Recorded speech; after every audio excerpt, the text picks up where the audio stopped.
Para mailigtas ang pinakamamahal kong babae. Sa panahong pinakamamahal niya ako, pinili kong magtaksil.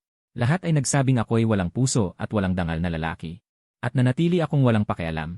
Iniwan ko siya at pinili na maging isang tagasubok ng gamot. Pagkatapos ng 3 taon, natapos ang aking pagsubok.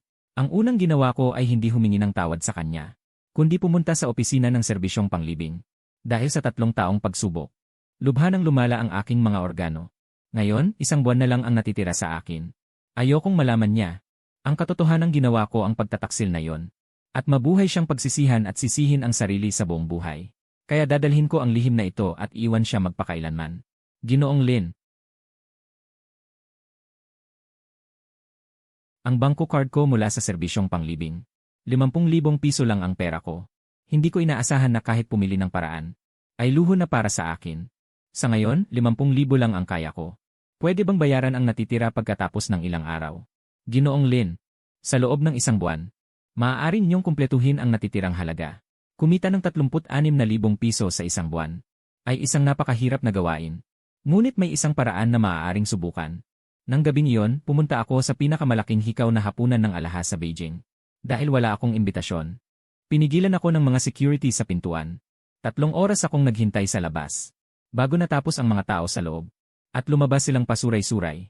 Ang isang binata sa tabi ay nambola. Chen, sobrang buti ni Ginoong Liu sa'yo.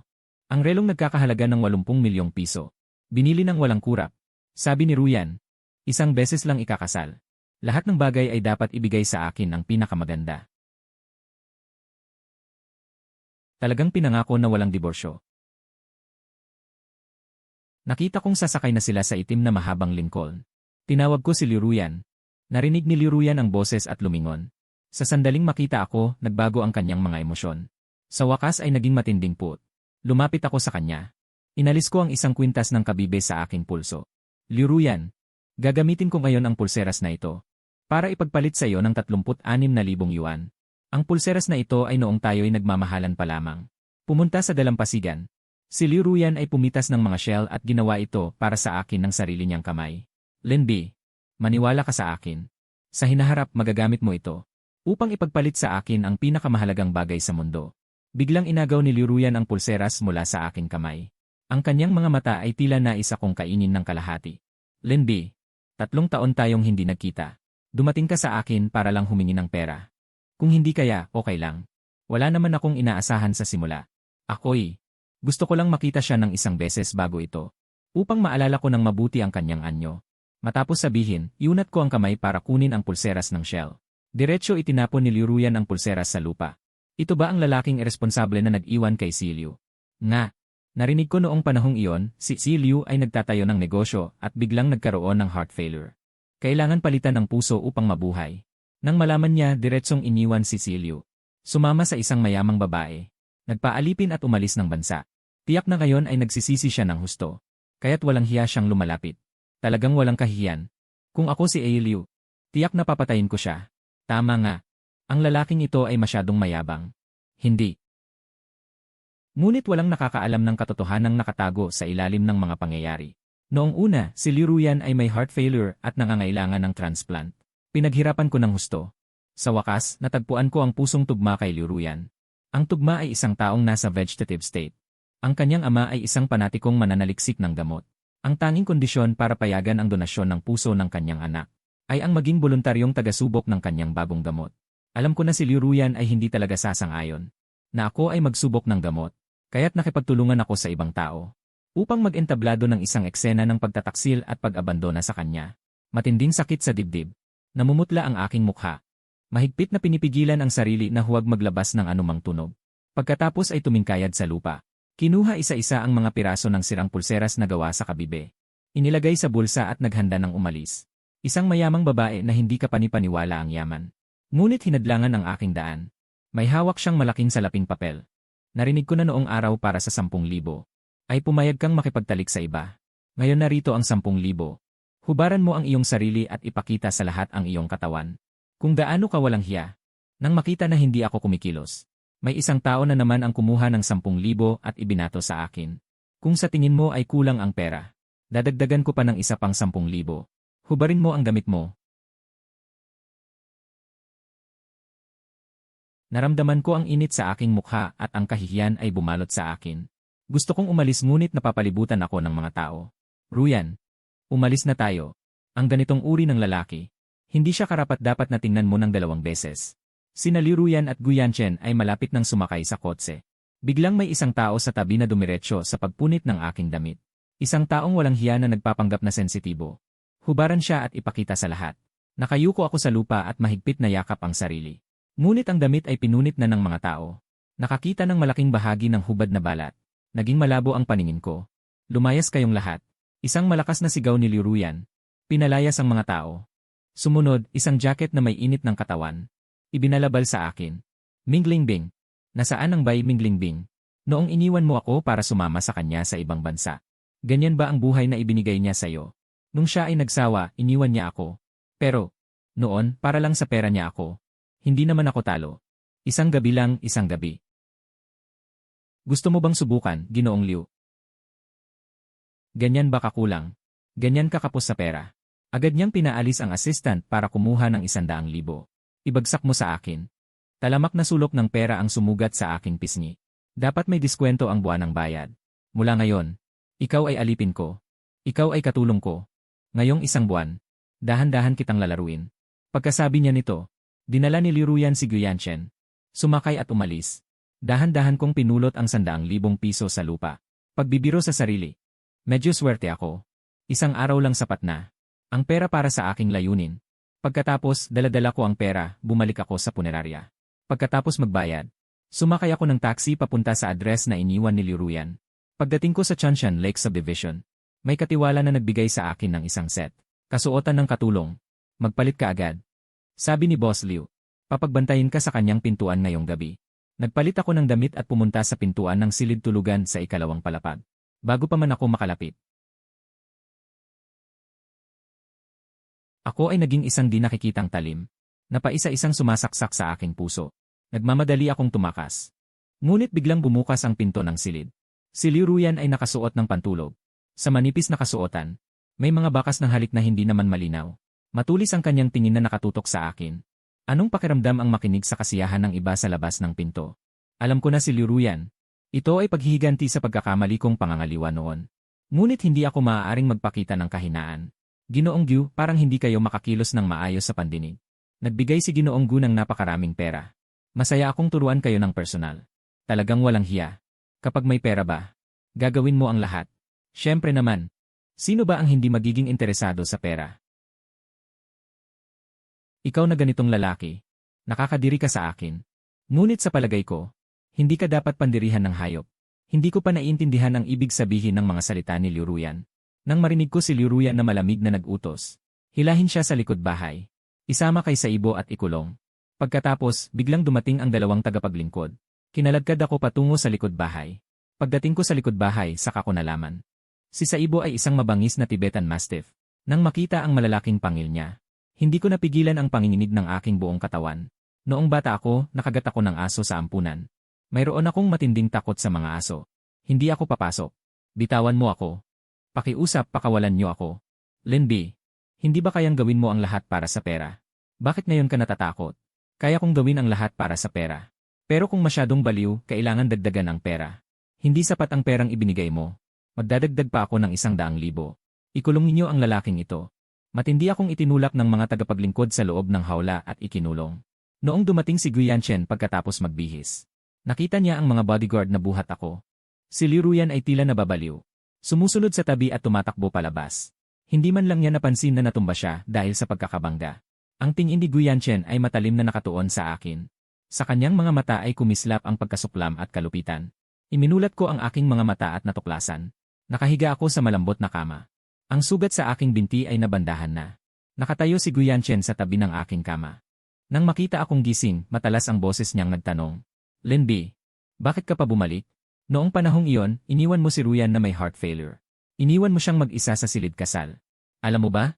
Muntik na siyang mamatay. Noong dumating ako doon, ang kanyang buong katawan ay nagsusuka ng dugo. Ang kanyang bibig ay binabanggit pa ang iyong pangalan. Hindi pa siya dapat mamatay. Pagkasundo ko sa kanya sa ospital, may dumating na doktor upang magbalita. Natagpuan ang pusong tugma para sa kanya. Pero ang unang bagay niya paglabas ng ospital ay puntahan ka. Sabi niya gumaling na raw siya. Para hindi mo siya kasuklaman. Magtatrabaho siya ng husto para kumita. Mabigyan ka ng pinakamagandang buhay. Pero ikaw, iniwan mo siya at naglibang sa labas. Alam mo ba noong panahong iyon si Ruyan? Kung gaano siya kadesperado umiyak sa airport. Ang luha ay bumagsak mula sa aking mga mata. Ang sakit ko nitong 3 taon. Hindi kailangang ipakita kay Ruyan. Ako ay nakulong sa walang liwanag na laboratorio at hindi makalabas. Araw-araw walang katapusang gamot. At walang katapusang eksperimento sa droga. 3 taon akong nasa tabi ni Ruyan. Saka ko lang napasok ang kanyang puso. Ngayon magpapakasal na kami. Pero ikaw para sa pera. Ay ginugulo mo ulit si Ruyan. Gusto kong sabihin na hindi ako para sa pera. Mamamatay na ako. Kaya gusto kong makita si Ruyan sa huling pagkakataon. Pero sa huli wala akong masabi. Pagkasabi niya hinila niya ako mula sa kama. Pagkatapos sumugod siya sa pader. Lumalabas ang matingkad na pulang dugo sa kanyang noo. Si Ruyan ay sumugod sa loob ng bahay nang marinig ang ingay. Agad na itinaas si Guyanchen. Sabik na nagtanong. Chen, kumusta ka? Ruyan. Si Lin Bei ang nagtulak sa akin. Napatanga ako sa aking pwesto. Hindi ko inaasahan na si Guyanchen ay gagamit ng ganitong paraan para ipahamak ako. Malapit na akong magsalita upang magpaliwanag. Si Ruyan ay nagtaas ng paa. At sinipa ako. Kung may mangyari kay Chen, papanagutin kita. Pagkasabi niya niyakap niya si Guyanchen. At mabilis na tumakbo patungo sa ospital. Hindi alam kung gaano katagal. Ang katiwala ay sumugod sa silid kasama ang mga tao. At hinila ako papuntang ospital. Ang paraan ay tila. Para akong isang kriminal na walang kapatawaran. Sa ospital, ang ulo ni Guyanchen ay nababalot na ng benda. Siya ay namumutla ngayon at nakahiga sa kama. Puno ng pag-aalala ang mga mata ni Ruyan. Ngunit nang makita ako, nagbago ito sa matinding put. Lumuhod ka at humingi ng tawad kay Chen. Pinilit akong lumuhod ng mga tao. Hindi ako makagalaw. Sa puntong ito, sumuko na ako sa pakikipaglaban. Puno ng mabigat na kamatayan ang aking mga mata at nagtanong.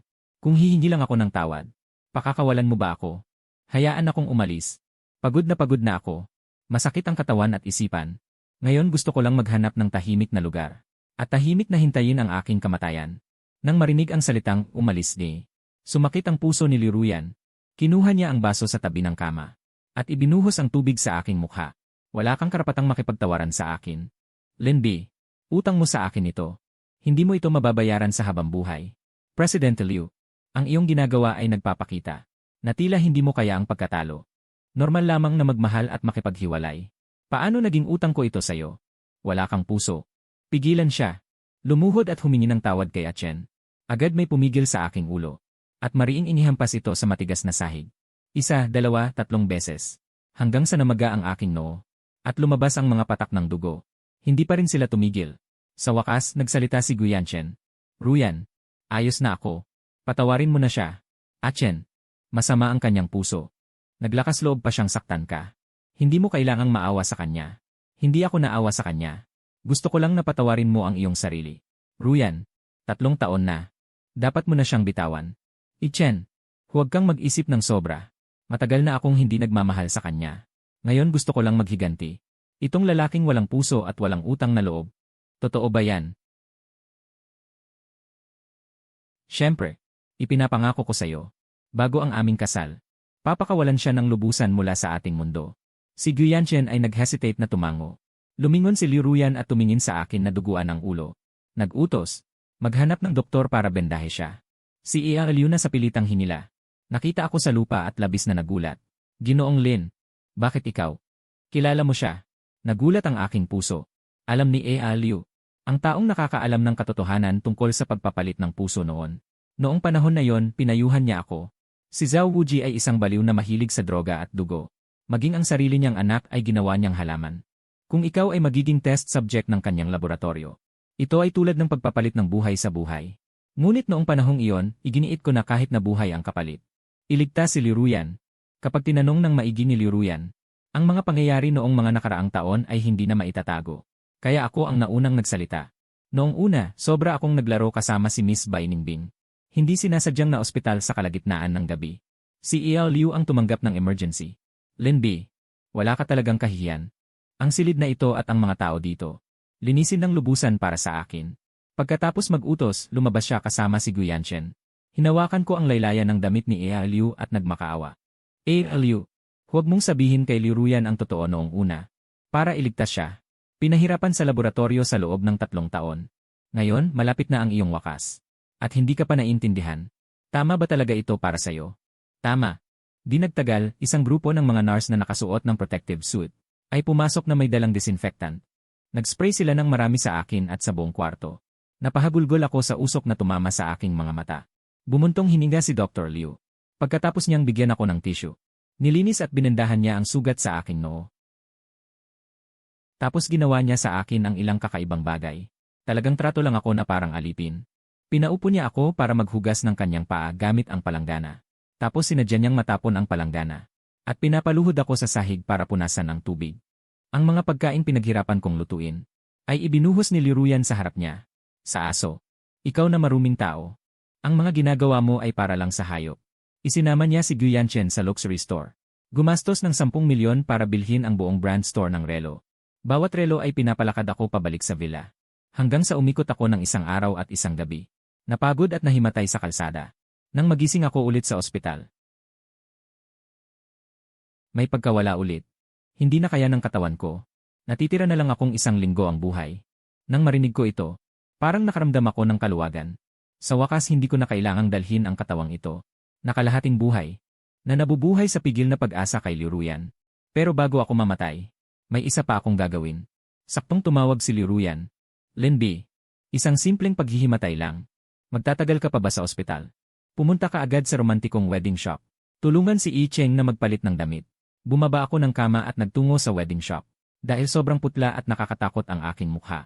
Pinapinturahan pa ako ng nurse ng magaan na makeup para matakpan. At nang dumating ako sa wedding shop, nakasuot na sina Liruyan at Guyanchen ng wedding gown at suit. At lumabas mula sa fitting room. Ang buong wedding gown ay kulay ube. Perpektong binigyan diin ang magandang katawan ni Liruyan. Ang mga empleyado sa tabi ay puno ng inggit na sabi. Ang ganda-ganda nga ng wedding dress na ito. Sabi nila si Ginoong Liu raw ang nagdisenyo nito. Nga. Sabi nila ang lavender sa wedding dress ay galing sa unang damit na dinala mula sa province. Nakatayo ako roon na parang natulala. Napupuno ang aking mga mata ng luha. Ang wedding dress na ito ay ang aking dinisenyo para kay Liruyan. Ginawa nga ito ni Liruyan. Ngunit ang taong iniisip niya habang suot ang wedding dress ay hindi na ako. Maingat na inayos ni Liruyan ang buhok ni Guyanchen. Nang lumingon siya at tumingin sa akin, biglang nawala ang init ng kanyang tingin. Ang ganda ng kutis mo, sabihin mong may sakit ka. Totoo nga, ikaw ang nakipagsabuatan sa doktor para gumawa ng dahilan. Nakita mo na pala. Akala ko makakapagpahinga pa ako ng ilang araw. Linby. Binayaran kita ng 100,000 para sa isang buwan. Hindi para magpakasaya ka rito. Bilisan mo at suklian si Ichen. Pumunta ako at kinuha ang matulis na sapatos na nasa estante. Inilapag ko sa tabi ng paa ni Guyanchen. Itinaas ni Guyanchen ang kanyang paa at isinuot ito. Ang talampakan ng sapatos ay mariing dumagan sa likod ng aking kamay. Napasigaw ako ng malakas. Ang kamay ko. Pasensya na, malabo ang mata ko, hindi ko nakita ang aking mga paa. Isa lang namang katulong, natapakan lang, ano naman. Hindi mo kailangang humingi ng tawad. Lumapit si Liruyan at hinawakan ang braso ni Guyanchen. Tumingin si Guyanchen kay Liruyan. Ang kanyang mga mata ay puno ng lantad na pagmamahal. Mabilis ding lumapit ang mga empleyado. Inayos ang laylayan ng damit ni Liruyan. Samantalang ako, itinulak sa isang tabi ng ilang tao. Sa huli, malungkot akong umalis ng silid. Ngunit hindi pa ako nakakalayo. May humila sa akin mula sa likuran. Hinila ako ni Liruyan papasok sa katabing silid pahingahan. Tumayo siya sa harap ko. Linby. Kung hindi ka nagtaksil noong una, ang lahat ng ito ay iyo sana ngayon. Tiyak na pinagsisisihan mo na ngayon. Pinagsisisihan ba? Kung hindi ako pumayag na maging test subject, hindi ko sana maranasan ang 3 taong kadiliman. At hindi rin ako mapapahamak hanggang sa kamatayan. Ngunit sa pagtingin ko kay Liruyan na buhay sa harapan ko, pakiramdam ko parang ang lahat ay naging sulit. Hindi. Hindi ako nagsisisi. Bakit? Noong una, iniwan mo ako dahil sa pera. May pera, may problema. Bakit hindi ka nagsisisi? Walang dahilan. Hindi ako kailanman nagsisisi sa mga bagay na ginawa ko. Ito na lang ang natitira, 64,000, ibabalik ko sa'yo. Simula ngayon, hindi na ako ang iyong alila. Liruyan. Tapos na ang relasyon natin. Nang makita niyang hindi nagsasalita si Liruyan, diretso kong ipinasok ang card sa kanyang kamay. Pagkatapos, tumalikod ako at umalis. Natatakot akong manatili pa. Baka hindi ko na mapigilan ang nararamdaman ko. Ngunit nang mahawakan ko na ang doorknob, sumugod si Liruyan mula sa likuran. Dumiretso sa pagyakap sa aking baywang. At inipit ako sa pader. Linby, akala mo ba 3 taon na ang nakaraan? Walang muwang na Liruyan.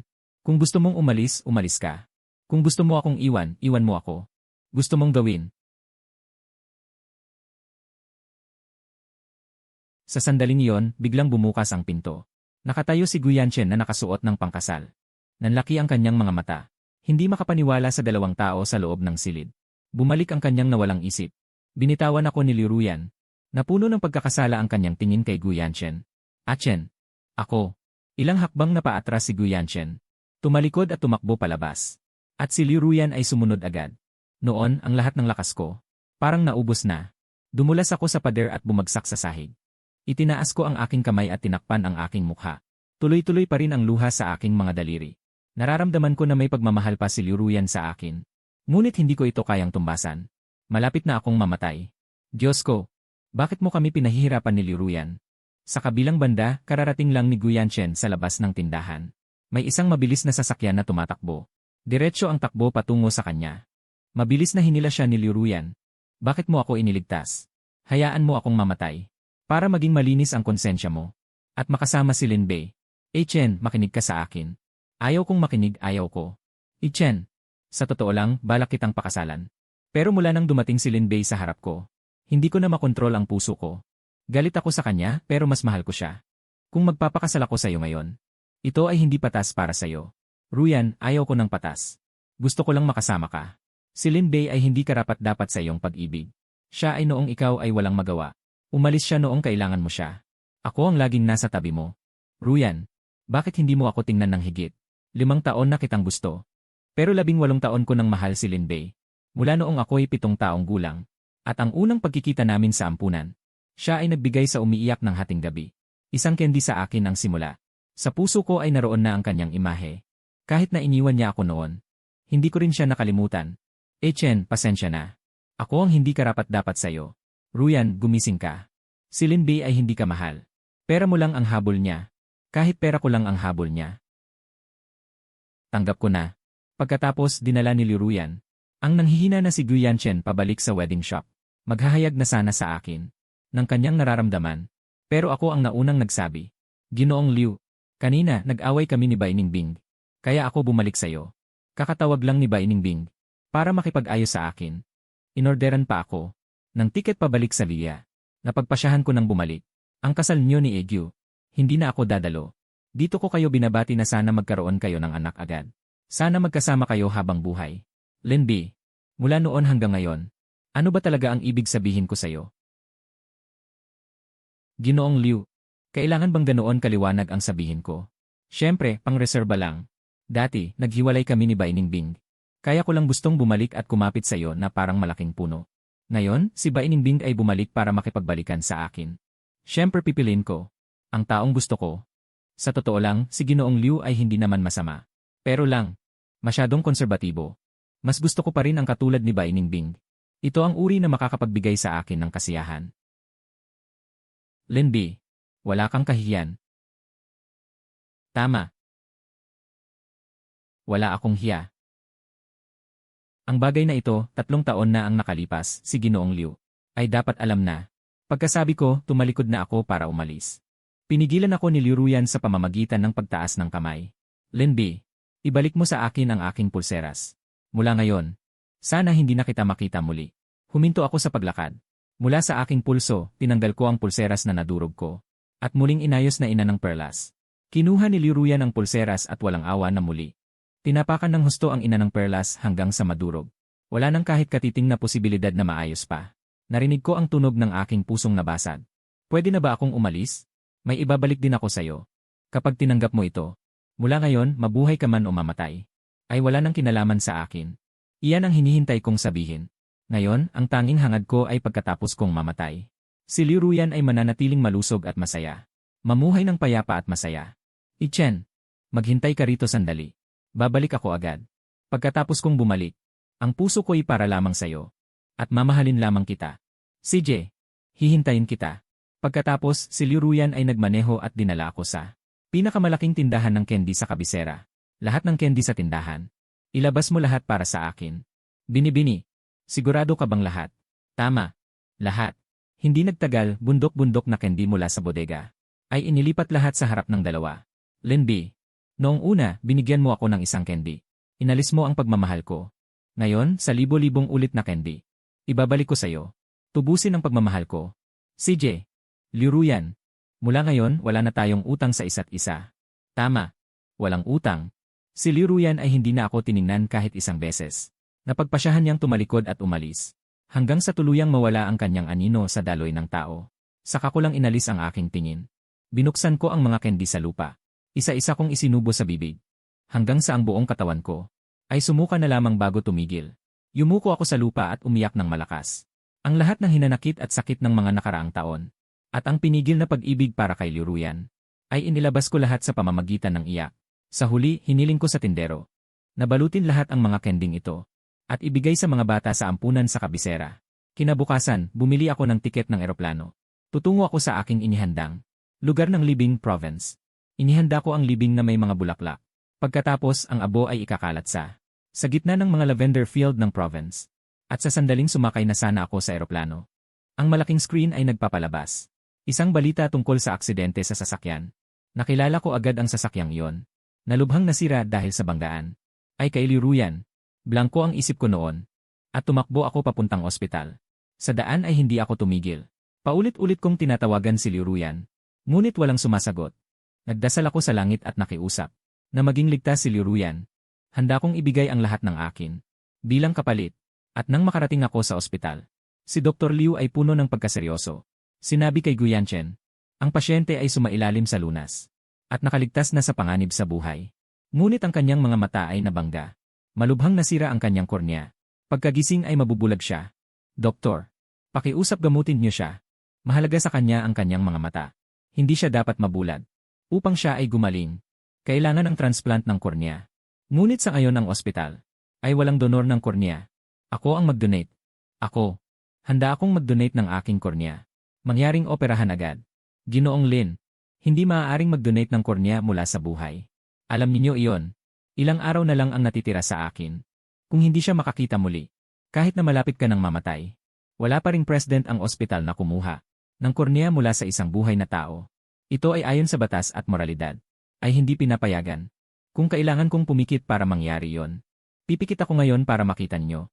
Sa huli pagkatapos ng usapan, pumirma ako ng kasunduang pagpapawalang sala. Pumayag na ang ospital na operahan siya. Nakahinga ako ng maluwag nang makita yon. Lumingon ako kay Guyanchen at sinabi, huwag mong sabihin kay Liruyan. Ako ang nag-donate ng kornea.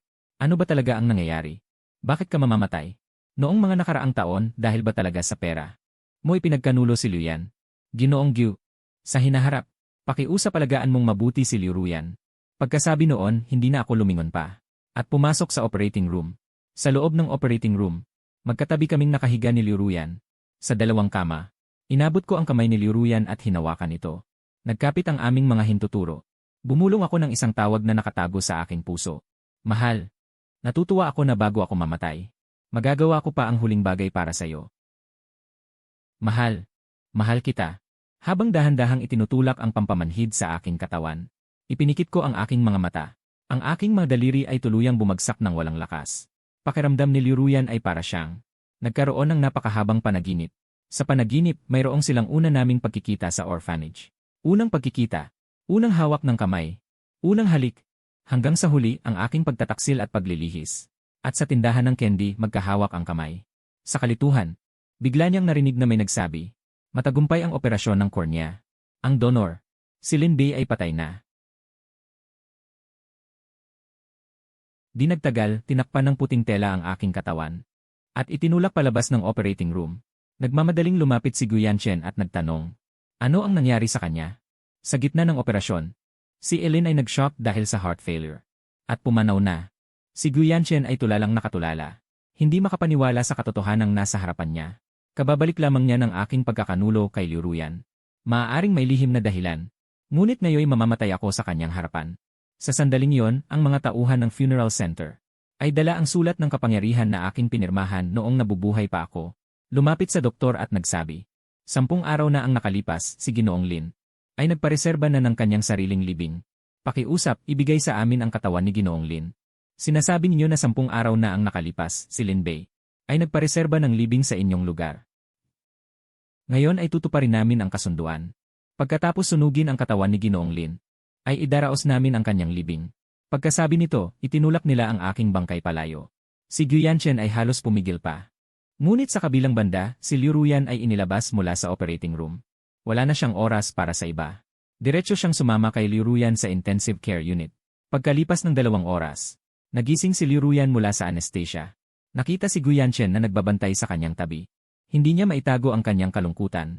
Ang kanyang panaginip ay puno ng aking anino. Ngunit paggising, hindi ako ang kanyang nakita. Liu Ruyan, dapat kang magising na. Ang walang pusong lalaking iyon. Marahil ay nasa eroplano na papunta sa magandang bansa. At nakipagbalikan na kay Baining. Ruyan, gising ka na. Achen, nag-alala ako sa'yo. Ruyan, ayos lang na gumising ka. Sa oras na ito, pumasok ang doktor na nag-ikot.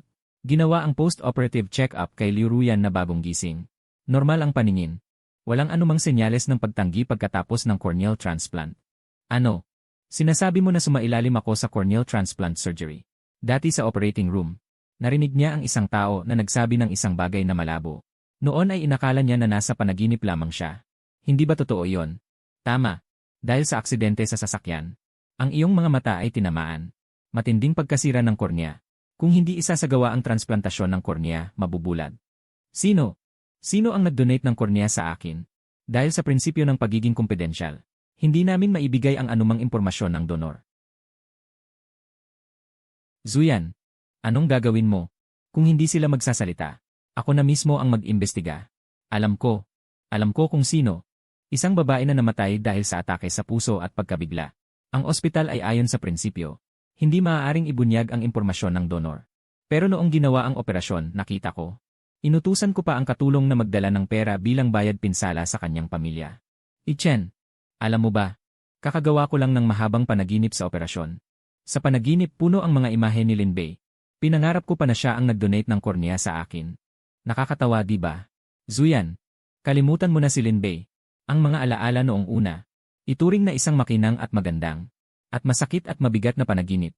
Dapat na akong tumingin sa hinaharap. Lin Bei, mula ngayon, lubos kitang kakalimutan sa aking alaala. Makalipas ang 1 linggo, lumabas na sa ospital si Liu Ruyan. Sinimulan niyang ihanda ang kanyang kasal kay Guyanchen. Ang impormasyon tungkol sa balita ng kasal. Kumalat sa buong internet na walang tigil. Ngunit mas lumalapit ang araw ng kasal. Mas nagiging mabigat ang puso ni Liu Ruyan. Sa kanyang isip, hindi mabilang na beses sumulpot ang pagtakas sa kasal. Ang ideya na hanapin ako sa ibang bansa. Ngunit sa tuwing lumilitaw ang ideya, pinipigilan ito ni Liu Ruyan ng sapilitan. Sinasabi niya sa sarili, si Ichen ang nagligtas sa kanyang buhay. At si Ichen ang kasama niya sa pagdaan. Sa pinakamadilim at pinakamababang bahagi ng buhay. Hindi niya dapat ipagkanulo si Ichen. Unti-unting natutunan ni Liu Ruyan na gumamit ng alak para manhid. Sa ganitong paraan lang hindi niya mararamdaman ang sakit. Pagkatapos malasing muli, yakap ni Liu Ruyan si Guyanchen at umiiyak sa sakit. Mahal na mahal kita. Bakit ganyan kakalupit sa akin? Mapapatawad kita sa pag-iwan mo sa akin noon. Hindi ko na rin aalalahanin ang sayo at kay Bai Ningbing. Lahat ng naging maganda. Lin Bei, bumalik ka sa akin. Ang damit pangkasal na dinisenyo mo ay nagawa ko na. Noong araw na yon, nakita mo ba? Tulad ba ng inilarawan mo dati? Noong dinisenyo ko ang damit pangkasal na ito, naisip ko na ito ng maraming beses. Ang itsura ko na suot ito at ikakasal sayo. Lin Bei, may pera na ako ngayon. Maaari kong tuparin lahat ng panaginip na gusto mo. Bakit pinili mo pa rin si Bai Ningbing? Hindi ako ang pinili mo. Bakit? Si Liu Ruyan, lasing at malabo ang mata, hinawakan ang kamay ni Guyanchen. Walang tigil na humihingi ng sagot sa kanya. Sa sandaling iyon, masakit din ang puso ni Guyanchen. Alam niya lagi na si Liu Ruyan ay mahal na mahal ako. Kahit na magaling siyang magkunwari sa araw. Alam din niya na sa puso ni Liu Ruyan, hindi ako nakalimutan sa isang sandali. Matapos ihatid si Liu Ruyan pauwi, lumabas si Guyanchen ng villa. Tumingala siya sa madilim na langit at sinabi. Sinasabi na pagkatapos mamatay ang isang tao, nagiging bituin sa langit. Lin Bei, isipin mo. Ang mga bituin sa langit. Lin Bei, ikaw ba ngayon ay naging bituin na? Dati akala niya ako ay isang lalaking umaasa sa babae. Materialistiko at mapagpanggap. Ngunit pagkatapos ng nakaraang insidente ng donasyon ng kornea, napansin ni Guyanchen na sa buong panahon. Sila ang nagkakamali sa akin. Marahil may nakatagong katotohanan sa likod nito. Ngunit ngayon sa tingin niya ay wala nang. Kailangan pang alamin ng malalim. Dahil patay na ako. Ang patay ay hindi na muling nabubuhay.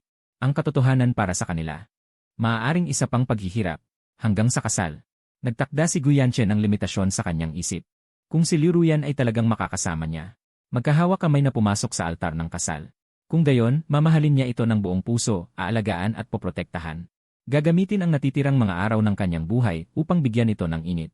Kung sa huli ay hindi sila magpakasal. Ito ay nangangahulugan lamang na sila ay itinadhana ngunit walang sapat na kapalaran. Siya ay bibitaw at sasabihin kay Liruyan. Tungkol sa aking pag-donate ng kornea. 3 araw bago ang kasalan. Ang mga kamag-anak ng pamilya Liu at Gu ay nagtipon-tipon. Naghahanda para sa rehearsal at pag-aayos ng kasuotan para sa araw ng kasal. Si Liruyan ay ulilan na mula pagkabata. Inilagay sa isang ampunan. Kakaunti lamang ang mga kamag-anak na nakakasalamuha niya mula sa kanyang pamilya. Samantalang ang pamilya Gu ay isang malaking angkan. Maraming kamag-anak mula sa ibang bansa ang umuwi upang dumalo sa kasal. Ang pinsan ni Gu Yanchen ay espesyal na bumiyahe mula sa magandang bansa. At dinala pa ang kanyang kasintahan. Kuya, ate. Ito ang aking kasintahan, si Bai Ningbing. Ang kapaligiran sa lugar ay biglang naging tense. Si Liruyan ay nakatitig ng mariin kay Bai Ningbing. Siya ang iyong kasintahan? Kung gayon, si Lin Bei. Nakilala rin niya si Liruyan. Di na lang napigilan ang pagtataka kung gaano kaliit ang mundo. Noong mga panahong iyon sa aking kahilingan. Sumama siya sa akin sa isang pagtatanghal ng pagtataksil. Ngayon, siya ay naging bayaw ni Liruyan. Sa pag-alala sa mga pangyayari noong mga panahong iyon, siya ay medyo napahiya. Si Lin Bei, matagal na yung panahon. Matagal na kaming hiwalay. Si Guksu ang tunay kong pag-ibig. Pagkaalis mo pa lamang ay pinaalis mo na si Lin Bei pabalik sa magandang bansa. Pagkatapos ay sinabi mong siya ang iyong tunay na pag-ibig. Ngayon, dapat kitang pagsabihan dahil sa iyong pagiging babaeng naglalaro ng 2 bangka. Tumigil ka sa pagsasabi ng walang katotohanan at paninira sa akin. Totoo ang nararamdaman ko para kay Guksu. Kailan ako naglaro ng 2 bangka? Paulit-ulit mong sinasabi na si Guksu ang iyong tunay na mahal. Kung gayon, saan mo ilalagay si Lin Bei? Kung hindi mo naman mahal si Lin Bei, bakit mo siya inalis sa tabi ko noong mga panahong iyon? Bakit mo siya isinama sa ibang bansa? Ginawa mo ba talaga ang bagay na ikinukonsensya mo sa akin? Guksu, ang aking taos-pusong pagmamahal sa iyo. May pagdududa ka pa ba? Kung gayon, ano ang ibig sabihin ng sinasabi niya? Ang mga pangyayari noong mga panahong iyon ay isang pagtatanghal lamang na hiningan ko si Lin Bei na gawin. Ano? Noong panahon na yon, sinabi ni Lin Bei na aalis siya sa iyo sandali. At natatakot siya na baka magpumilit ka. Kaya hiniling niya sa akin na gumanap ng isang eksena ng pagtataksil kasama siya. Upang makawala sa iyo. Wala kaming ginagawa noon niya. Tungkol sa sinabi mo na dinala ko siya sa Estados Unidos. Ito rin ay dahilan niya para makawala sa iyo. Kami ni Bai Ningbing ay nasa Estados Unidos ng 3 taon. Hindi ko pa nakita na may ibang lalaki sa tabi niya. Sinasabi mo bang ang pagtataksil ni Lin Bei sa akin noong panahon na yon ay peke? At ang pagpunta niya sa Estados Unidos kasama ka ay peke rin? Fake? Mula simula hanggang wakas. Lahat iyon ay isang eksenang hiniling ni Lin Bei sa akin na gumanap. Matapos makuha ang tiyak na sagot mula kay Bai Ningbing. Agad na lumingon si Liruyan at lumabas. Kaya noong sinabi ni Lin Bei na makikipag-ayos siya kay Bai Ningbing at babalik sa Estados Unidos, tiyak na peke rin yon. Saan ba siya nagpunta sa loob ng 3 taon na ito? Bakit niya ako niloko? Maraming tanong sa isip ni Liruyan ngayon. Tanging ang paghahanap sa akin ang makakasagot. Ngunit paglabas niya ng hotel, sinundan siya ni Gu Yanchen. Ruyan, hahanapin mo ba si Lin Bei? Ichen, ako. Hinahanap ko lang siya para malaman ang totoo noong panahon na yon. Gusto kong malaman kung bakit niya ako niloko. Pagkatapos malaman, ano? Pakakasalan mo pa ba ako? Ako. Ichen, hindi ako makapag-isip ngayon. Gusto ko lang mahanap si Lin Bei sa lalong madaling panahon. Sa tingin ko alam ko na ang sagot mo. Ichen, pasensya na. Mamaya, personal akong pupunta sa bahay ng Gu upang humingi ng tawad sa iyong mga magulang. Tulungan mo akong mahanap agad ang kinaroroonan ni Lin Bei. Kahit anong paraan. Ipadala mo sa akin ang kanyang lokasyon sa lalong madaling panahon. Ruyan, hindi na kailangan hanapin. Alam ko kung nasaan si Lin Bei. Saan? Nasaan si Lin Bei? Patay na. Patay na si Lin Bei. Ichen, ako ang may sala sa'yo. Bakit mo sinusumpa si Lin Bei? Hindi ko sinusumpa si Lin Bei. Talagang patay na si Lin Bei. Noong araw na naaksidente ka, ang kornea mo ay donasyon niya. Impossible. Impossible. Niloloko mo ako. Hindi mamamatay si Lin Bei. Pero noong araw na yon sa operating room, ang sinabi ng doktor, paulit-ulit na umuulit sa isip ni Liruyan, matagumpay ang cornea surgery. Donor. Patay si Lin Bei. Matagumpay ang cornea surgery. Donor. Patay si Lin Bei. Kaya totoo ang nangyari noong araw na yon. Hindi ito guni-guni. Ako ang pumatay kay Lin Bei. Ako ang pumatay kay Lin Bei. Agad na tumawag si Guyanchen sa 120. Dinala si Liruyan sa ospital. Matapos ang resuscitation, lumayo na sa panganib ng buhay. Ngunit nakahiga siya sa kama ng ospital. Parang inalisan ng kanyang mga kaluluwa. Wala nang kahit anong sigla. Ruyan, gumising ka. Hindi ikaw ang pumatay kay Lin Bei. Malapit na rin siyang mamatay. Noong araw na yon, nagmadaling pumunta si Lin Bei sa ospital. Sabi niya magdodonate siya ng kornea para sa'yo. Noong una, tumanggi si Dr. Liu dahil buhay pa siya. Hindi pwedeng mag-donate kaya tumanggi. Pero sinabi niya na mamamatay na siya. Kung kailangang patay na bago mag-donate, edi patay na siya ngayon. Pagkatapos, pinirmahan niya ang waiver sa ospital. Saka sila pumayag na gawin ang donation surgery para sa'yo. Sa gitna ng operasyon, namamatay siya dahil sa heart failure at shock. Kamatay pa lamang siya. Ang mga tao mula sa punerarya dumating at kinuha ang kanyang bangkay. Sabi nila 10 araw na ang nakalipas. Iyon ay noong araw ng inyong muling pagkikita. Nagpaplano na siya ng kanyang sariling libing. Kaya, Ruyan, si Lin Bei ay hindi mo pinatay. Narinig ito ni Liu Ruyan na tigilan siya. Mula sa aking pagtataksil 3 taon na ang nakalipas. Hanggang sa muling pagkikita makalipas ang 3 taon. Lahat ng mga pangyayari ay patuloy na lumilitaw sa isip ni Liu Ruyan. Pakiramdam niya ang sagot na gusto niya ay nasa harap lamang niya. Ngunit hindi niya ito matingnan ng malinaw. Sa wakas ay nahuli niya ang isang mahalagang tao. Liu. Si Liu Ruyan ay bumangon mula sa higaan ng may sakit. Puntahan at dalhin si Liu. Agad na dinala si Liu. Sa harap ni Liu Ruyan. Ginang Liu, bakit mo ako pinatawag? Gusto kong malaman. Lahat ng tungkol kay Lin Bei. Hindi ko alam. Ano ang tungkol kay Ginoong Lin? Ginang Liu, mali yata ang tinawagan mo. Liu, ikaw ay isang matalinong tao. Ayokong gumamit ng dahas sa'yo. Ginang Liu, minsan hindi dapat masyadong kumapit sa nakaraan. Mas mabuti pang maging mangmang. Paano kung gusto ko talagang kumapit? CJ, sobrang mahal ka ni Ginoong Lin. Ang kanyang pagmamahal ay dapat mong malaman. Hindi ito dapat ilibing kasama niya sa lupa. Ginang Liu, noong 3 taon na ang nakalipas nang bigla kang nagkaroon ng heart failure. Ang binatang nag-donate ng puso sa iyo ay isang taong nasa koma. Alam mo ba kung sino ang kanyang ama? Naaalala ko ang kanyang ama ay direktor ng isang laboratorio ng pagsasaliksik ng gamot. Dahil ginamit ang puso ng kanyang anak, siya ay nabigyan ng panibagong buhay sa mundong ito. Matapos kong magtagumpay sa aking negosyo, bawat taon ay nag-donate ako sa laboratorio ng malaking halaga. Suportahan sila sa paggawa ng eksperimental na pananaliksik. Si Zhao Wuji ay isang baliw sa parmasya. Ang kanyang ina ay namatay dahil sa yelya. Kaya ang kanyang panghabang buhay na hangarin ay ang pag-asang makapag-imbento ng isang mabisang gamot para sa yelya. Sa simula ng pagtatatag ng laboratorio, dahil sa kakulangan ng pondo at kakulangan ng tauhan, hindi siya nag-atubiling gamitin ang kanyang sariling anak na lalaki para sa eksperimento sa gamot. Kaya niya ginawa ang kanyang sariling anak na maging isang halaman. 3 taon na ang nakalilipas. Dahil kailangan niya ng puso ng kanyang anak para sa transplant ng puso upang iligtas ang buhay. Pinahalagahan din niya ito. Kaya kay Ginoong Lin, nagmungkahi ng isang kondisyon bilang kapalit. Anong kondisyon? Iminungkahi niya na si Ginoong Lin ay kusang loob na maging kanyang tagasubok ng gamot. Naging tagasubok ng gamot sa loob ng 3 taon. Ang mga hindi kilalang gamot ay matagal nang sumira sa kalusugan ni Ginoong Lin at ang kanyang buong katawan. Dahil sa pagkasira ng maraming organo dulot ng gamot, hindi na kayang magpatuloy sa pag-aaral ng gamot. Kaya't si Zhao Wuji ay pinalaya mula sa laboratorio. Lin Bei, ang aking Lin Bei, ang aking mahal. Siya ay gumawa ng napakarami para sa akin. Tiniis ang napakaraming sakit. Ngunit ano ang ginawa ko? Nakipag-away ako sa kanya. Pinahiya ko siya ng paulit-ulit. Ininsulto at pinahirapan siya. Ngayon, nais ni Liu Ruyan na makabalik. Patayin ang dati niyang sarili. Ngunit bago ito, gusto niyang maghiganti para sa akin. Zhao Wuji, gagawin kitang magbayad.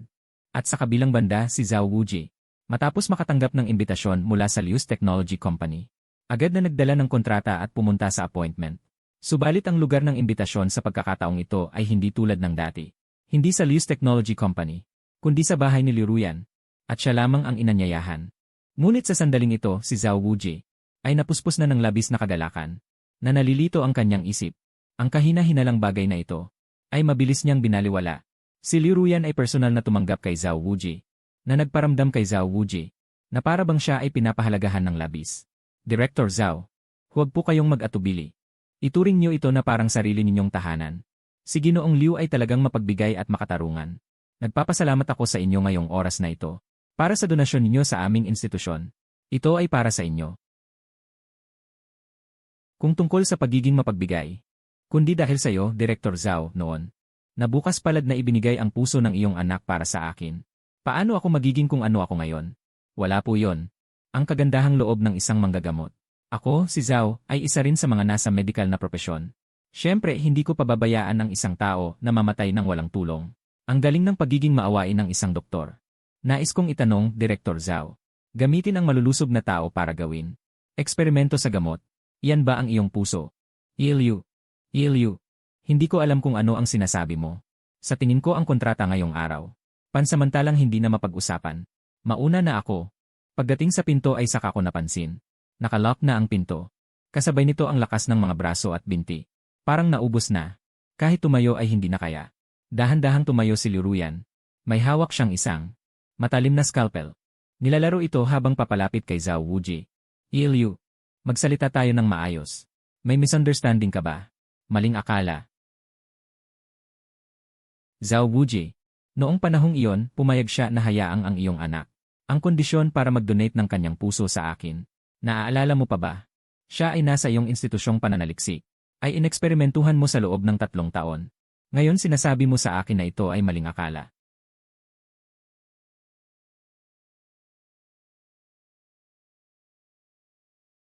Ginoong Liu.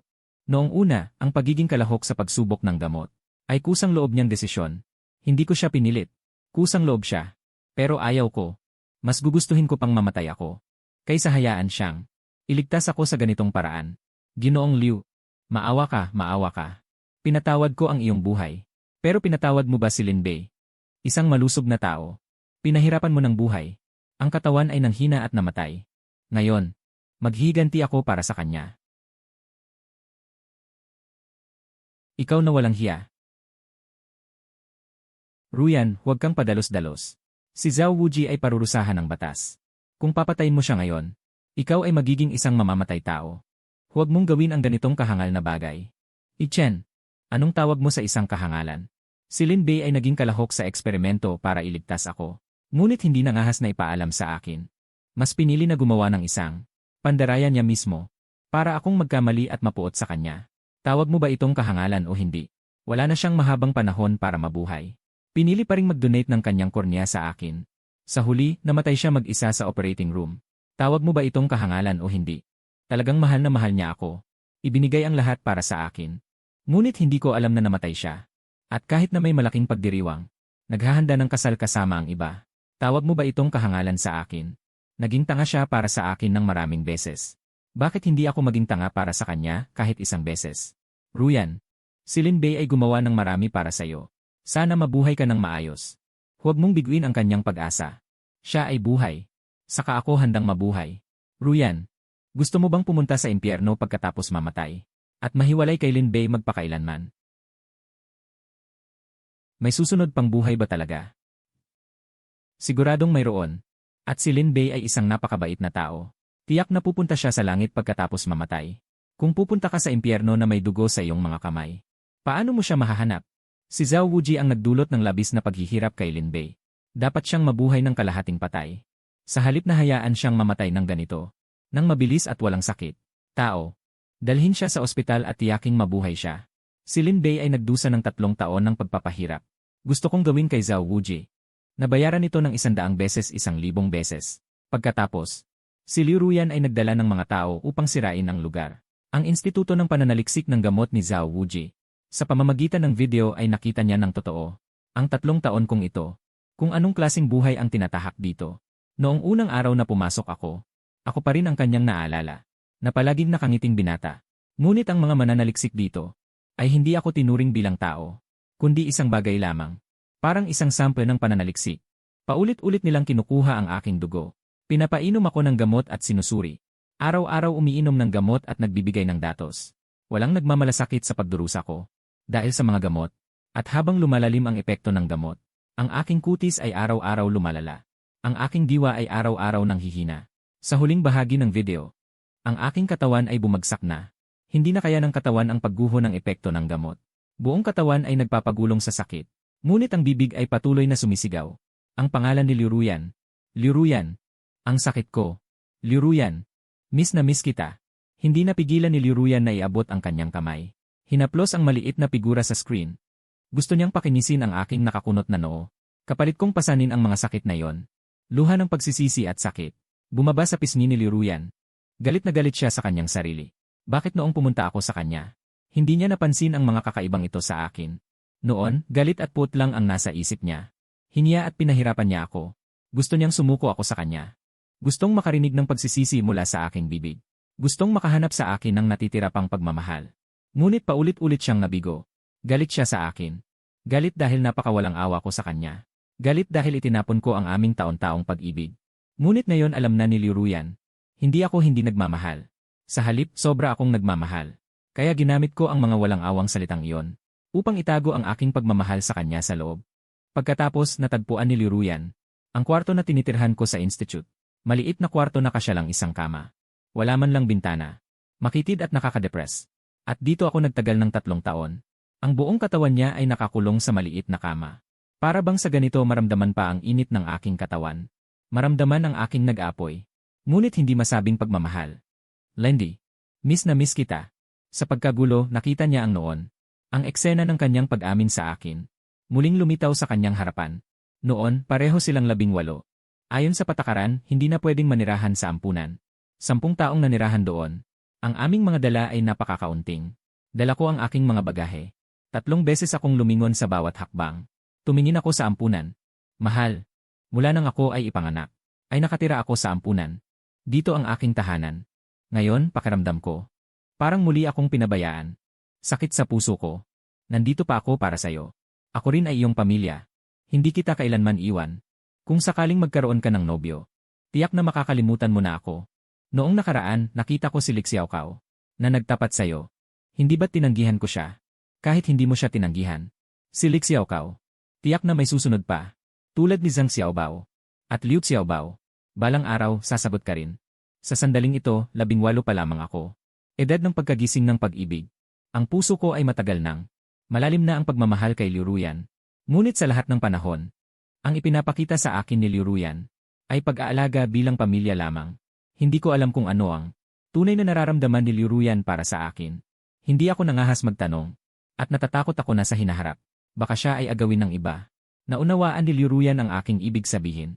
At mumiti siya at sinabi, meron akong paraan na 1 beses lang walang problema. Masisiguro na sa hinaharap. Kahit magkaroon ako ng nobyo. Hindi kita iiwan. Linby, ikaw ang maging nobyo ko. Hayaan nating ang relasyon nating mag-anak ay lalong lumalim. Sa hinaharap, maaaring magkasama tayo. Sa iisang talaan ng pamilya, okay. Ang pahayag na ito ay napatulala ako. Sa wakas ay namula ang mukha at tumango. Pagkatapos, nang magkaintindihan na silang dalawa. Natuklasan na sila ay matagal nang ang itinakda para sa isa't isa. Si Liu Ruyan ay nagbiro pa, na dati siyang natatakot na matakot ako. At nagbabalak na maghintay hanggang sa kolehiyo bago magtapat. Ngunit hindi niya inaasahan na may mas nagmamadali pa sa akin. Kung hindi ako nagtapat noon, baka iyak na ako. Ang aming unang date ay sa loob ng kampus ng universidad, sa tabi ng Swan Lake. Ay sa loob ng kampus ng universidad, sa tabi ng Swan Lake. Noong araw na yon ay Pasko. Kagagaling lang nila sa labas. Pagkatapos ng kanilang part-time work, malapit na ang ika-12 ng gabi. Sinamahan ko siya pabalik sa dormitoryo ng mga babae. Nang dumaan kami sa Swan Lake, mula sa aking bag, ay kinuha ko ang isang maliit na mansanas na aking niniting. Ibinigay ko sa kanya. Umiti si Liu Ruyan at tinanggap ito. Ngunit hindi ako nasiyahan at sinabi, ngayong araw ay Pasko. Wala ka bang handang regalo? Para sa akin, si Liu Ruyan ay araw-araw na abala. Abala na abala. Talagang hindi napansin ang mga sorpresa sa okasyong ito.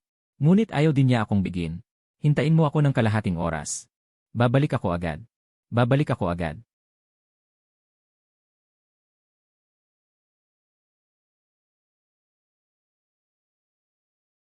Hindi na. May gusto akong regalo. Ibinaling ko ang aking ulo pababa. Dahan-dahan akong lumapit sa kanya. Si Liu Ruyan hanggang ngayon ay malinaw na. Naaalala ang halik na yon. At kung paano siya naging aktibo. Hindi alam kung gaano katagal ang lumipas. Nang tumunog ang telepono ni Liu Ruyan, naginising siya mula sa mga alaala ng nakaraan. Ang masiglang boses ng assistant ay narinig mula sa kabilang linya ng telepono. Liu, natagpuan na ang abo ni Lin Bei. Kung saan ito inilibing. Simula nang malaman nila ang aking pagkamatay. Si Liu Ruyan ay agad Nagpadala ng mga tao sa funeral center upang hanapin ang kinaroroonan ng aking abo. Ngunit sinabi ng mga tao sa funeral center na ang namatay ay pumirma ng confidentiality agreement bago mamatay. Hindi nila ibibigay ang aking impormasyon sa kahit kanino. Si Liu Ruyan ay gumamit ng ilang paraan para malaman na bago ako mamatay. Nag-book ako sa funeral center para sa province na paglilibing sa mga bulaklak ng lavender. Ngunit ang eksaktong lokasyon ay hindi alam. Kaya pinapunta niya ang assistant sa province upang hanapin ang aking abo para sa tiyak na kinaroroonan. At siya naman ay nanatili upang personal na maghiganti para sa akin. Ngayon natagpuan na ang aking abo. Sa wakas ay kaya na niyang makasama ako ng matagal. Linby, sana lang ay dahan-dahan ka sa paglakad. Hintayin mo ako. Liu. Hindi patay si Emmeline. Nasa Lavender Garden siya. Ano? Pagkalipas ng kalahating oras, isang pribadong eroplano ay lumipad mula sa lungsod ng Jing patungo sa XN Province. Emmeline, bakit hindi mo ako tinawag nung lumabas ka? Paano kung mahulog ka? Nagising na ako. Gusto ko lang lumabas at amuyin ang mga bulaklak. Sa mga nakaraang araw, pamilyar na ako sa lugar na ito. Hindi madaling mahulog. Dati sa loob ng operating room, dahil sa cardiac shock, ay idineklara akong patay ng doktor. Ngunit ang mga kawani ng krematorium ay kinuha ang aking bangkay nang dalhin ako para sunugin.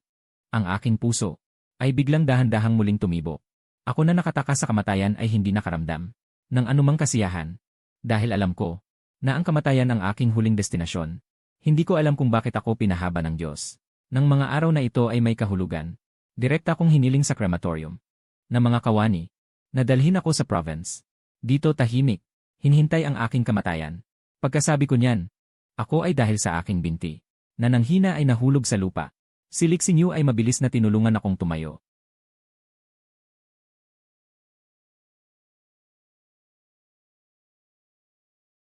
Xinyu, salamat sa pag-aalaga mo sa akin sa mga nakaraang araw. May pakiramdam ako na ang aking oras ay sa loob ng 2 araw na ito. Ang card na ito ay may ilang 10,000 piso. Ito ay ang aking bayad sa iyong pagod. Si Lixinyu ay mabilis na kumaway. Nang mapagtanto niyang hindi ako nakakakita, itinulak niya pabalik ang card sa aking kamay. Ang pag-aalaga sa iyo ay talagang aking trabaho. At pakiramdam ko rin na may magandang samahan tayo. Ang pag-aalaga sa iyo ay kusa kong ginagawa. Ako ay isang ulila. Malapit na namang pumikit ang aking mga mata. Dati para sa akin ay hindi na kailangan. Kung ayaw mo, pwede ba kitang hilingan? Pagkatapos kong pumikit, bumalik sa Jing. Ito bang pera ay i-donate sa orphanage? Yelin, mapanatag ka. Tiyak kong ipapadala ang iyong kabutihan sa mga bata sa orphanage. Salamat, Xinyu. Yelin, naniniwala ka ba na pagkatapos mamatay ang tao, talaga bang pupunta sa langit? Bakit ganyan ang tanong?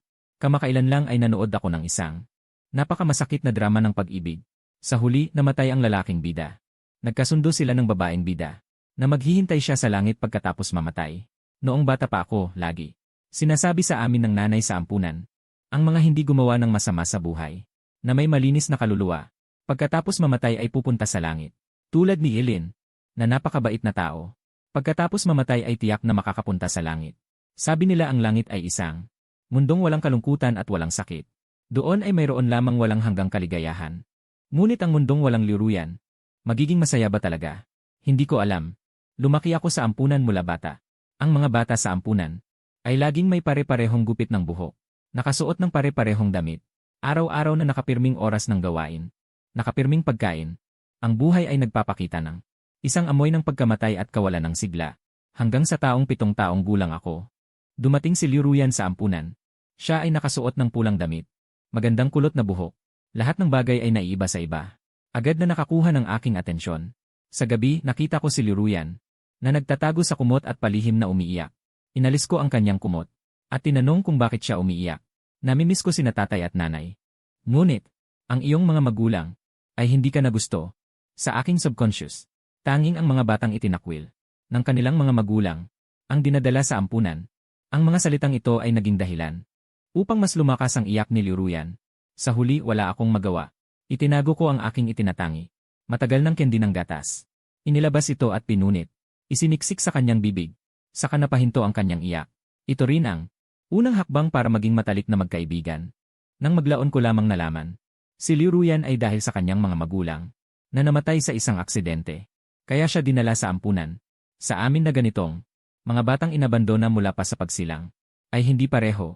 Ngunit sa aking subconscious, ay naramdaman na pareho. Dahil wala kaming mga magulang. Sasabihin sa akin ni Liruyan, maraming bagay sa labas ng ampunan, na buhay na hindi ko pa nararanasan. Kaya naman lalo ko siyang nagustuhan. Na makasama si Liruyan, sa mundo sa labas, ay puno ng pananabik. Sa loob ng 11 taon sa ampunan, kami ay isa't isa. Tanging sandigan at pamilya. Noong ako ay 18 taong gulang, si Liruyan ay nagtapat sa akin. Pareho kaming nakapasa. Sa parehong universidad. Sa 2 taon sa kolehiyo. Si Liruyan ay nagsulat ng programa. At kumita ng unang malaking pera.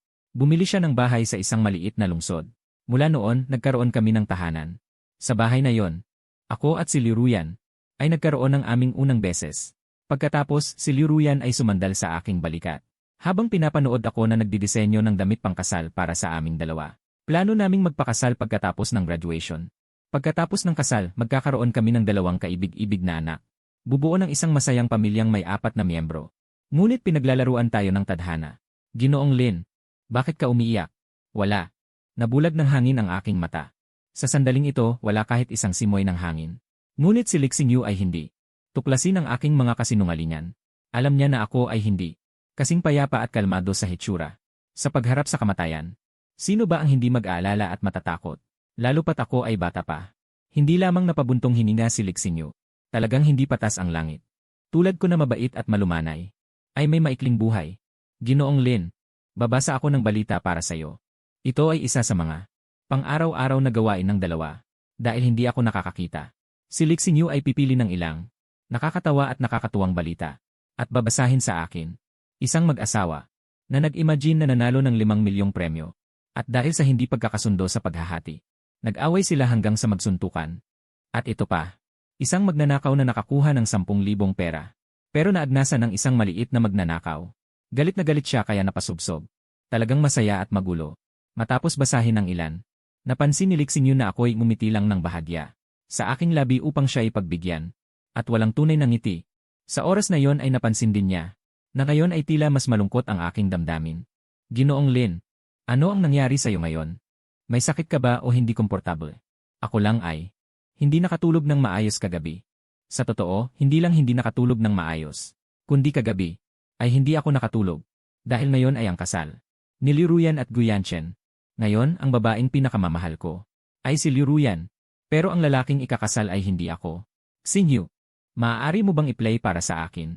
Ang balita ngayon tungkol kay Liruyan. At ang binatang si Gyu. Buhay ba ang live stream ng kasal ni Guyanchen? Ginoong Lin, ano ang gagawin mo sa live stream ng kanilang kasal? Noong nasa Jingxi pa ako, nabalitaan ko na ang kanilang kasal. Ay napakaganda at marangya. Ang dekorasyon lamang ay nagkakahalaga ng daan-daang milyon. Kaya gusto kong makita. Gusto kong marinig ang kanilang kasal. Kung gaano ito karangya. Para na rin itong katuparan ng aking pangarap sa kasal. Pumasok si Lixing Yu sa isang medyo sikat na influencer. Lixing Yu. Dahil natatakot siyang hindi ko marinig. Sinadya pa niyang itaas ang volume ng kanyang telepono sa pinakamataas. Maligayang pagdating sa aking live stream, mga kaibigan. Ngayon, isasagawa ko para sa inyong lahat. Ang live stream ng kasal ng bagong yaman ng Jingxi Technology. Si Liruyan. At si Ginoong Guyanchen ng pamilyang Gyu. Narinig ko na ang minamahal ni Ginoong Liu ay mahilig sa lavender. Kaya ang tema ng buong kasal ay pangunahing kulay lila. Kahit ang chandelier ng bulwagan ay gawa sa mga batong ametista. Walang tigil na nagsalita ang host tungkol sa venue ng kasal. Mula sa mga bulaklak na inangkat sa pamamagitan ng eroplano, hanggang sa gitna ng entablado na nilatagan, ng sutla na pulang karpet, nakinig ako ng mabuti. Sa aking isipan ay kusang lumitaw. Ang eksena ng kasal. Makalipas ang 1 oras. Si Guyanchen na nakasuot ng kasuotang pangkasal, ay lumitaw sa pintuan ng bulwagan ng kasal. Dumating na. Malapit nang umakyat sa entablado ang lalaki at babaeng ikakasal. Mga kaibigan, dapat manatili kayo. Sa aking live stream, huwag madaling mag-scroll palayo. Nakakapagtaka nga. Bakit may lalaki lang na ikakasal? Walang babae. At hindi ba dati kumalat ang balita sa internet? Ang aming damit pangkasal ay may temang lavender din, na dinisenyo pa ni Liruyan sa kanyang sariling kamay. Bakit ngayon si Guyanchen ay nakasuot ng isang ordinaryong Amerikana lamang? Maligayang pagdating sa lahat ng mga kaibigan at pamilya na nagmula sa malayo upang dumalo sa kasal ngayong araw. Narito ako upang magpahayag ng taos-pusong pasasalamat sa inyong lahat. Bago magsimula ang piging, May isang balita akong nais ipahayag sa inyong lahat. Iyon ay ang pagpapawalang bisa ng kasal ngayong araw. Sa aking palagay, sa seremonya ng kasal wala ang nobya. Tanging ang lalaking ikakasal na lang. Nag-isa sa piging ng kasal na nag-aanunsyo. Ang pagpapawalang bisa ng kasal. Tiyak na mayroong isang bagay dito. Malaking tsismis ngayong araw. Baka naman nag-out ang nobya bago ang kasal. Ang pagpapawalang bisa ng kasal na ito ay desisyon ko at ni Liruyan na magkasama. Ako at si Liruyan ay iisang pamilya. Maaaring isang tao. Maaaring isang tao. Maaaring isang tao.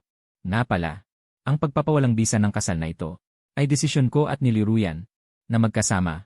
Ang kahulugan ng kasal, sa paningin ko at sa kanya, ay isang napakabanal na bagay. Noong bisperas ng kasal, natuklasan namin ang isa't isa, ay hindi ang pinakaangkop na tao para sa isa't isa. Hindi dapat magkaroon ng pagpapaumanhin sa kasal.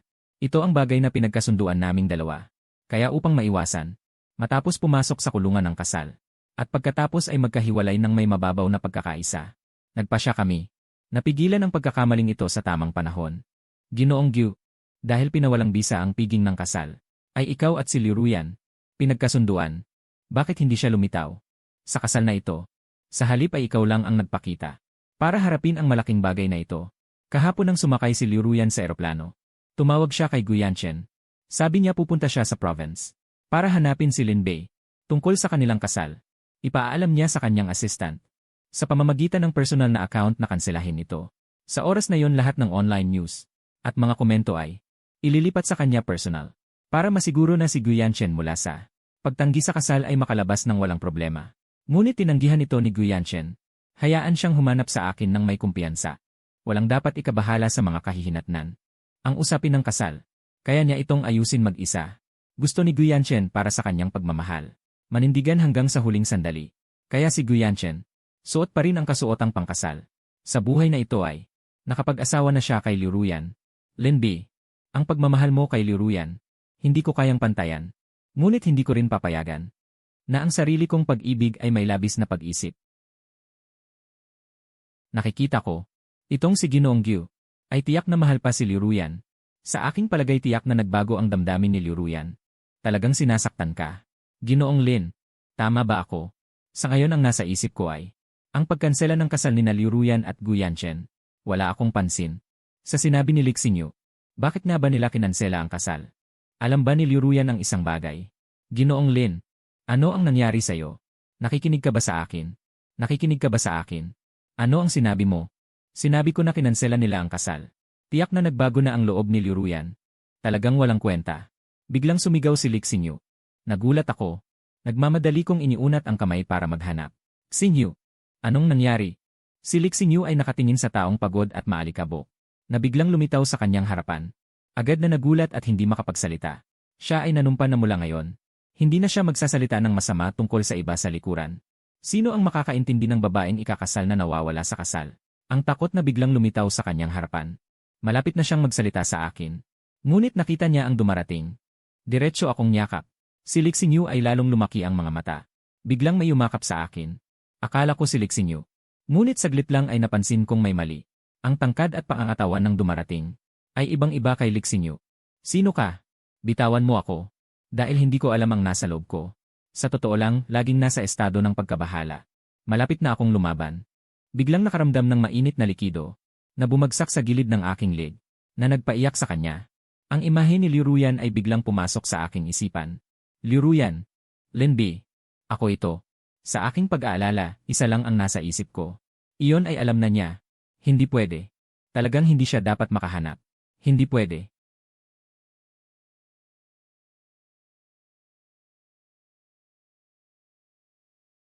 Linbei, hanggang kailan mo pa ako itutulak palayo? Hanggang kailan? Hindi ka dapat narito. Dapat nasa lungsod ng Jin ka. Sa kasal. Sa tabi ni Egyu. Bakit ka narito? Linbei, mahal kita. Ang pagmamahal ko sa'yo ay hindi tumigil kahit isang araw. Pakiusap huwag mo na akong itulak palayo. Ngunit ako, mahal kita. Mahal kita.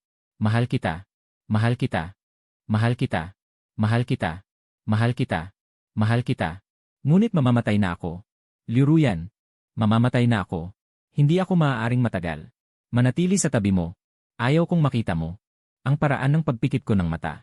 At lalo na ayaw kong pagkatapos kong pumikit. Laging mabuhay sa aking pagkakasala at pananabik. Lin B. Hindi kita hahayaang mamatay. Pagkasabi niya nito, siya ay hinila ako at lumabas.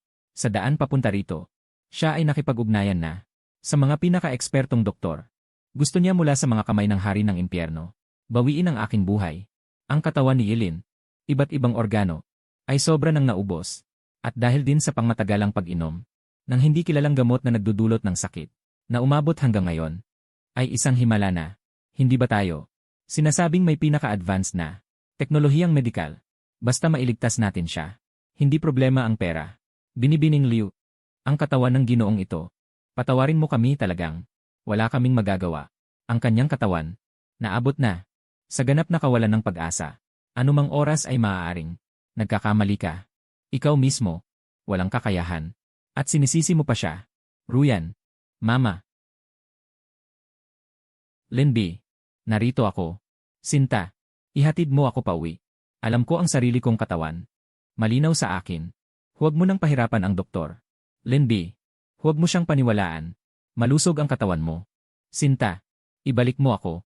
Ayaw ko na ang huling sandali ng aking buhay ay gugulin sa ospital. Lin B. Makinig ka. Ang ospital na ito ay walang kakayahan. Dadalhin kita sa ibang ospital. Sinta, bago ako mamatay, makita ka sa huling pagkakataon. Sapat na sa akin. Hindi sumuko si Liruyan. Dinala niya ako sa ibang ospital. Ang resulta ay parehong sagot. Ang lahat ng function ng katawan ko ay umabot na sa limitasyon. Anumang oras ay maaari akong mamatay. Kaya dahil sa mariin kong kahilingan, pumayag si Liruyan na isama ako. Bumalik sa kubo sa tabi ng lavender field. Sa buong daan si Liruyan ay nasa isang estado ng matinding kawalan ng kapanatagan. Mahigpit niya akong niyakap. Kahit kumurap ay hindi siya nangahas.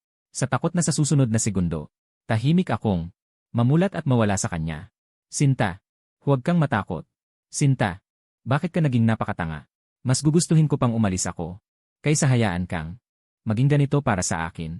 Sinta, kung 3 taon na ang nakalipas, nagpalit tayo ng sitwasyon. Ano ang gagawin mo? Hindi maiwasan ni Liruyan na seryosong pag-isipan ang tanong na ito. Sa huli sa kanyang isipan, isang sagot lang ang lumitaw. Kung 3 taon na ang nakalipas, talagang nagpalit tayo ng sitwasyon. Malamang na siya rin ay gagawa ng parehong desisyon. Dahil mahal natin ang isa't isa, ay matagal nang lumalampas. Sa sariling buhay, Sinta, kahit mamatay ako, kailangan mong mabuhay ng maayos sa mundo. Pinapayagan kitang para sa akin. Magluksa ng 3 taon.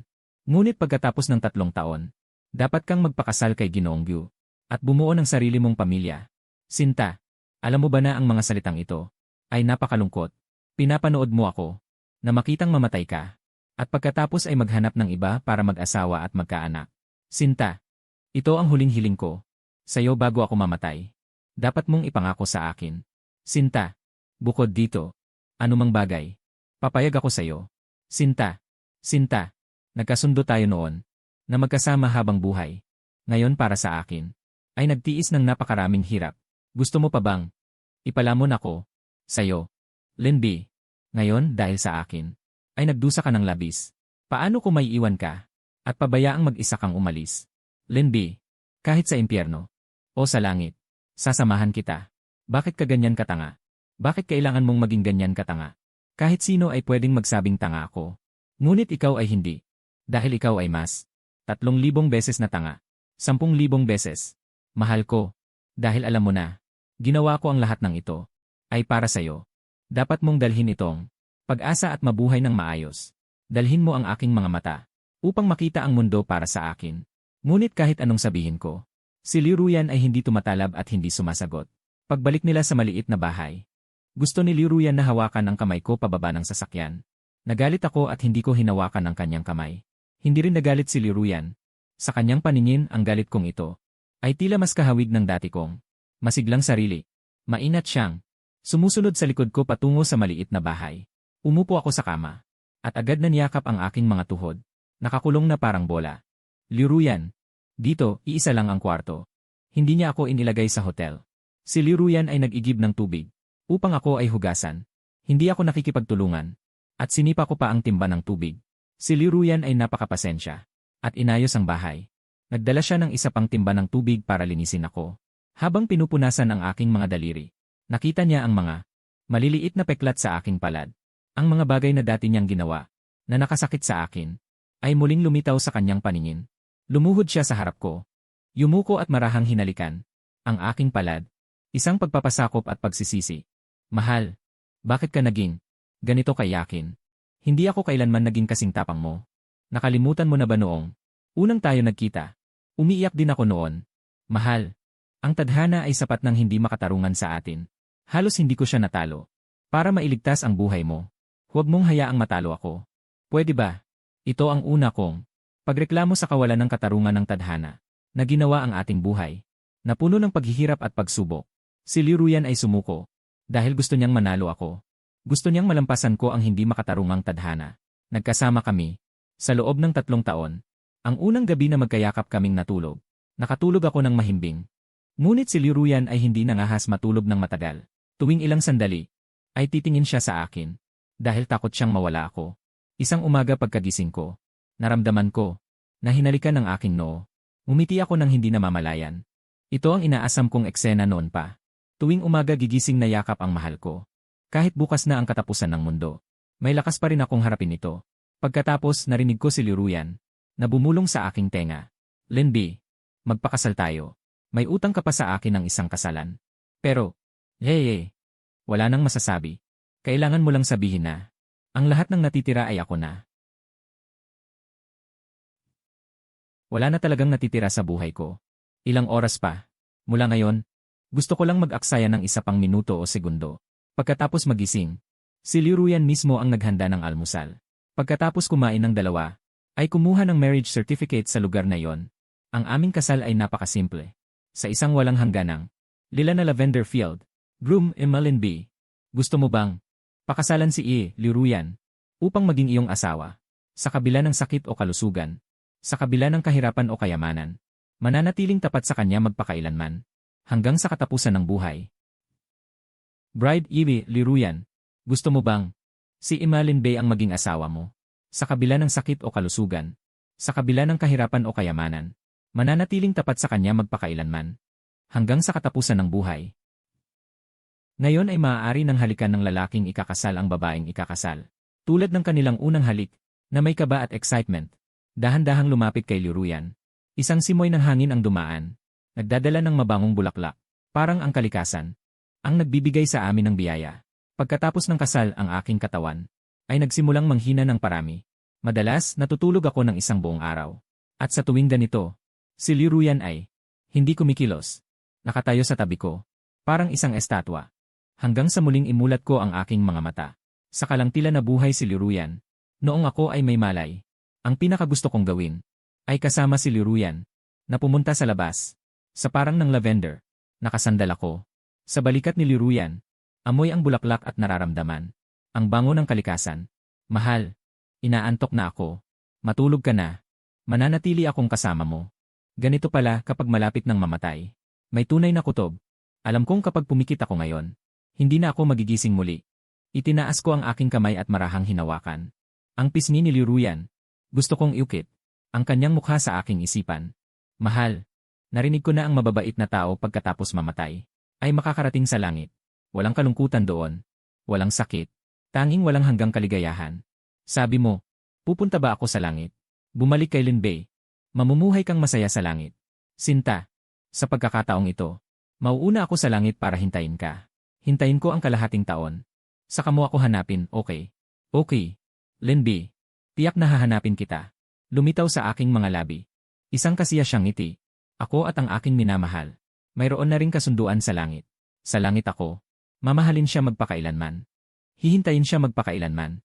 Ang aking mga daliri ay dumulas mula kay Liruyan. Pababa. Sa pagkakataong ito, hindi na ako muling nagising. Linby, patawad. Hindi ko matutupad ang ipinangako ko sa iyo noon. Linby, ngayon hahanapin na kita. Dati mo akong niloko ng isang beses. Ngayon, lulukuhin din kita ng isang beses. Pantay na tayo. Umiihip ang isang ihip ng hangin. Ang katawan namin ni Liruyan ay sabay na nahulog sa gitna ng bulaklak na lavender. Sa mga mukha ng dalawa ay may ngiting puno ng kasiyahan. Simula noon, sa wakas ay matagal na tayong magkasama. Magkasama habang buhay. Nang dumating, ang katulong at si Lixinyo, ang katawan ng dalawa, ay matagal nang nanlamig. Inayos nila ang mga bangkay namin ni Liruyan. Pagkatapos ng cremation, ayon sa gusto namin noong nabubuhay pa, ang abo namin ay ikinalat sa gitna ng bulaklak na lavender. Assistant Sue, sa susunod na buhay, sina Ginoong Lin at Hilyu magsasama pa kaya sila? Kahit ang kamatayan, ay hindi sila maaaring paghiwalayin.